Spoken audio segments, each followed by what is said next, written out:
Je pense qu'une civilisation qui envisage de fermer les écoles ou de museler les enfants pour une maladie, encore une fois, dont la létalité est faible et qui ne touche pas les enfants, c'est une civilisation qui a cédé à la peur, à la panique. Ces enfants, ils sont en train de se construire. C'est-à-dire la construction de votre identité, elle passe par le fait que quand je vois votre visage, je peux décoder les émotions. Or, si je ne sais pas décoder vos émotions, je n'ai pas d'empathie, donc je fonctionne de manière complètement psychopathe et déconnectée du réel, et sans affect. Or, la survie de l'espèce dépend de l'affect. Donc quand on crée un mode de vie sans affect, on rend évidemment les gens malades et dangereux. Donc il faut faire très attention à ce retour de bâton.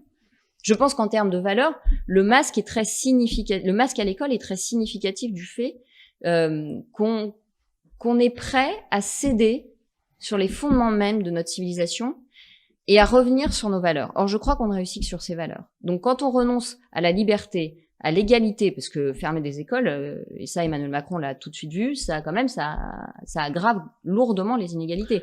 Et à la fraternité, parce qu'il y a des étudiants qui se suicident parce que on leur a demandé d'être solidaires de personnes âgées qui elles-mêmes souffraient de l'isolement. J'espère que c'est la fin de l'ère de l'illusion de toute puissance, où allez, un peu d'analgésique, un peu d'antidépresseur, un peu de transhumanisme et je suis immortel, et qu'au contraire, on va rentrer dans une ère où on va réintégrer l'existence humaine dans ses conditions, à savoir la vie, la mort, la souffrance, la solitude. Tout ça, ça fait partie de la vie.